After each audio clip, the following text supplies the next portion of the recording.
আমরা এখন চুম্বকের সূর্যোদয় নামক একটি ভিউ পয়েন্ট থেকে যাচ্ছি নীলগিরির পথে।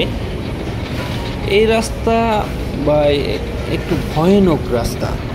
আপনারা যদি চিন্তা করেন আপনারা অনেক ইজিলি এই রাস্তাটা পার করতে পারবেন, তাহলে আপনি দুঃসাহসিক। ওকে, এই রাস্তা দেখেন, সামনে যে পাহাড়, একটা বড় পাহাড় দেখা যাচ্ছে। মূলত এই পাহাড়টা হচ্ছে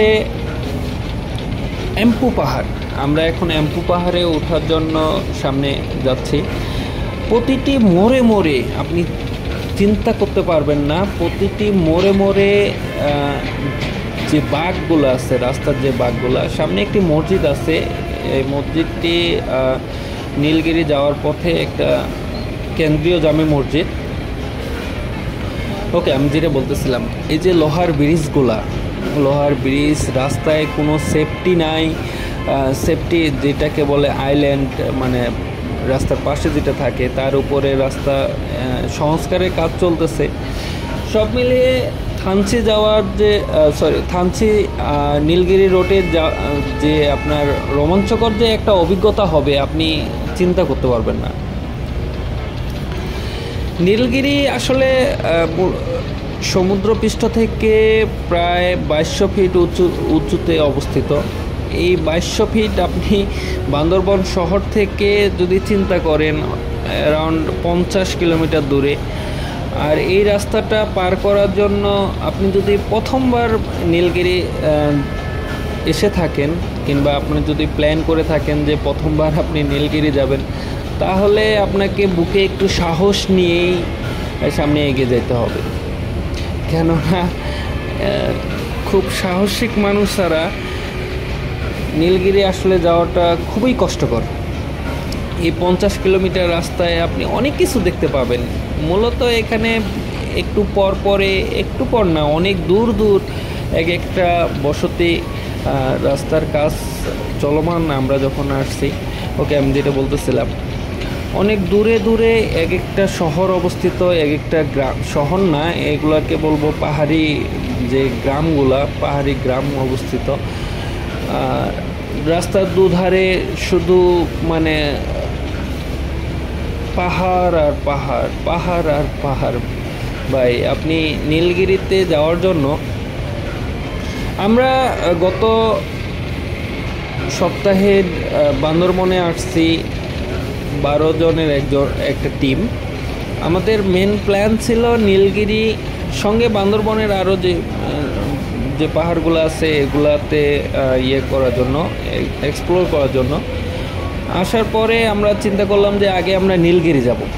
ওকে, নীলগিরিতে যাওয়ার জন্য আমরা প্রথমে আমাদের প্ল্যান ছিল যে সামনে দেখেন একটা লোকাল বাস। এই লোকাল বাসে যদি আপনারা নীলগিরি যান তাহলে 120 থেকে 130 টাকা ভাড়া পড়ে। পাহাড়িকা, গাড়ির নাম পাহাড়িকা। এই পাহাড়িকা গাড়িতে যদি আপনি যেতে চান তাহলে 120 থেকে 130 টাকা পড়ে। বাট আমরা চিন্তা করলাম, ওকে, আমাদের যেহেতু একটা টিম আছে, একটা বড় টিম, কেননা আমরা একটা চাঁদের গাড়ি যাই। আমি শুনছি বান্দরবনে চাঁদের গাড়ি অনেক ফেমাস।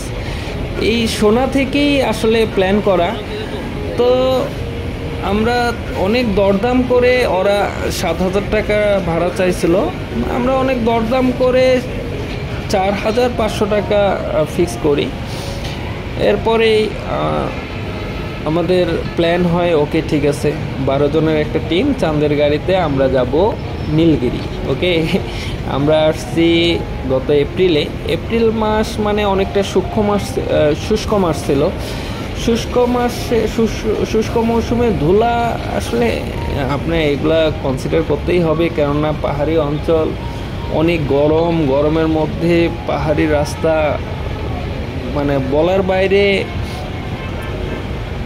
কতটা মানে ভয়ঙ্কর রাস্তা ভাই। ওকে, আমরা যে গাড়িটাতে এখন যাচ্ছি, এই গাড়ির ড্রাইভারের নাম হচ্ছে হাসিবুল ইসলাম। আসলে অনেক দক্ষতার সঙ্গে আমাদেরকে নিয়ে গেছে। আমরা এখন চলে আসছি বান্দরবনের নীলগিরি পয়েন্ট, নীলগিরি রোডে টাইটানিক ভিউ পয়েন্টের সামনে টাইটানিক ভিউ পয়েন্ট। অ্যান্ড আপনারা একটু পরে দেখবেন সীতা পাহাড়। সীতা পাহাড় অনেক বড় পাহাড়। আমি মাঝে মধ্যে চিন্তা করি যে যারা এখানে বাস করে, ওই যে সীতা পাহাড় সামনে দেখেন, সীতা পাহাড় কত সুন্দর। যারা এখানে বাস করে এরা আসলে কত কষ্ট করে বাস করে আপনি চিন্তা করতে পারবেন না। কোন এদের যোগাযোগের ব্যবস্থা নাই, খাওয়ার জন্য পানি নাই, বাট তারপরও যারা আদিবাসীরা মানে পাহাড়ে বাস করে, আমি শুনছি পাহাড় অনেক সময় অশান্ত থাকে। অশান্ত থাকলে এদের জীবনের কোনো মূল্য নেই, আপনি চিন্তা করতে পারবেন না। তখন কোনো পর্যটক নেই, পর্যটক ছাড়া মানে এদের তো মূল ইনকাম সোর্সিং হচ্ছে পর্যটক। কেননা আপনি দেখেন রাস্তার পাশে কলার গাছ, পেঁপে, লিচু, পেয়ারা, অ্যাকচুয়ালি এগুলো বিক্রি করার জন্য দরকার তো পর্যটক। পর্যটক না আসলে মানে এরা কি করবে, মানে কি খাবে, এরকম কিছুই নাই। ওকে, আর বান্দরবন মূলত এই যে আঁকাবাঁকা রাস্তা, পাহাড়ি ঢাল, এগুলা অনেক রোমাঞ্চকর ভাই, অ্যাকচুয়ালি অনেক রোমাঞ্চকর। আপনি প্র্যাকটিক্যালি না আসলে বুঝবেন না। দেখেন টাইটানিক ভিউ পয়েন্ট, সামনে টাইটানিক ভিউ পয়েন্ট, অ্যান্ড এখান থেকে দূরে পাহাড়গুলো কত সুন্দর লাগে, অ্যাকচুয়ালি অনেক অনেক সুন্দর লাগে। একটু মানে যদি আপনি শীতের মৌসুমে আসেন দেখবেন মেঘ খেলা করে, মানে মেঘের যে দল আপনাকে পুরো ভাসিয়ে নিয়ে যাবে। ওকে, আমরা পাহাড়ে উঠতেছি, কত ঢালা রাস্তা চিন্তা করছেন, অনেক ঢালু রাস্তা। এই রাস্তায় মানে আপনি যদি সাইডে তাকায় দেখেন, আপনি মানে চিন্তা করবেন যে আপনি একবার মানে গাড়ি কন্ট্রোলের বাইরে গেলে আপনি শেষ ভাই। ওকে, এনিওয়ে আমি অবশ্যই মানে দোয়া করব সবাই আমরা যারা চট্টগ্রাম কিংবা এই পাহাড়ি অঞ্চল আছে এগুলাতে ভ্রমণ করতে চাচ্ছি কিংবা ভ্রমণে আসতেছি, তারা অবশ্যই একটি পারফেক্ট একটি টাইম অবশ্যই সিলেকশন আমাদের থাকতে হবে। তা না হলে বান্দরবনের মতো যে রাস্তাগুলা, যেগুলা আমরা নীলগিরিতে কিংবা বান্দরবনে অন্য অন্য পাহাড় যেমন চুম্বক পাহাড়, এদিকে অ্যাকচুয়ালি সেফটি অবশ্যই আছে, যদিও একটু পরে আপনি সেনাবাহিনীর ক্যাম্প পাবেন, নিরাপত্তার ক্ষেত্রেও যারা আপনাকে অনেক অনেক হেল্প করবে। আপনি যে কোনো বিপদে পড়লে তাদের কাছে গেলে একটা মানে অবশ্যই একটা সমাধান পাবেন। ওকে, তারপরও আপনি রাস্তার দিকে তাকালেই বুঝতে পারবেন যে এই রাস্তাটা কতটুকু ভয়ানক, কত ডেঞ্জারাস একটা রোড।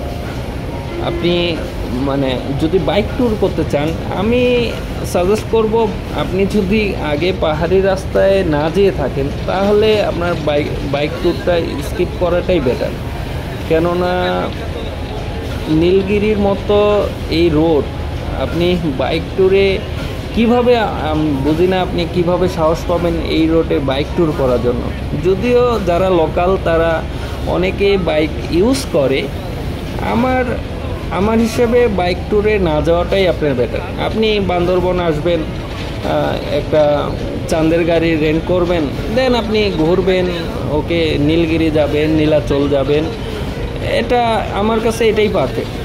আর রাস্তা দেখতে পাচ্ছেন, রাস্তা ভাঙাচোরা রাস্তা, মানে অ্যাকচুয়ালি ভ্রমণের জন্য বান্দরবন যদিও রোমাঞ্চকর, আবার অন্য দিক দিয়ে চিন্তা করলে বান্দরবন তো অনেক ডেঞ্জারাস। এই যে দেখেন সামনে একটা বাঘ, এই বাঘের অপর সাইডে কী আছে আপনি চিন্তাও করতে পারবেন না, কে আসতেছে কে যাচ্ছে। ভাই সবসময় চোখ কান খোলা রেখেই আপনাকে এখানে চলাচল করতে হবে। এছাড়া আমি সাজেস্ট করব বান্দরবনে যাওয়ার জন্য শীতকালটা বেটার। শীতকালে অনেক মেঘ পাবেন, চারিদিকে আকাশ মেঘ সরে যখন যাবে, আকাশ পরিষ্কার, আকাশে দূর পাহাড় দেখতে পাবেন। আপনি অবশ্যই ফ্যামিলি নিয়ে যাবেন। ফ্যামিলি নিয়ে যাওয়াটা তো, বান্দরবনে অনেক রিসোর্ট আছে, রিসোর্টগুলো আপনি অনলাইনে চেক করে দেখতে পারেন। অনলাইনে চেক করলে আপনি ভাড়াগুলো সম্পর্কে একটা পারফেক্ট আইডিয়া পাবেন। আমরা এখন আসছি একটা আদিবাসী একটা বাজারে। এখানে দেখেন, আমার দেখা মতে রাস্তায় খুব একটা মানুষই পাবেন না, আপনি 2-1 জন মানুষ আপনি দেখতে পাবেন, যারা হয়তো তাদের মানে ওই তাদের ম্যাক্সিমামই দেখবেন আপনি ফল কিংবা ফল বলতে আপনার কলা, স্পেশালি কলা, যেহেতু কলা বেশি চাষ হয়, কিংবা জুম চাষ করে তারা। এই মানে তারা কাজের মধ্যেই ব্যস্ত, কে আসছে কে গেছে এত কিছু নিয়ে তাদের টেনশন নাই। ওকে, আশা করি আমার এই পর্বটা আপনাদের কাছে অনেক ভালো লাগছে। আমি সাজেস্ট করব, যদি আপনারা বান্দরবনে আসেন, নীলগিরিতে আসেন, অবশ্যই আগেই সব কিছু জেনে সব কিছু ঠিক করে তারপরে আসবেন। আশা করি আপনাদের জার্নিটা ভালো হোক। সবাইকে শুভেচ্ছা।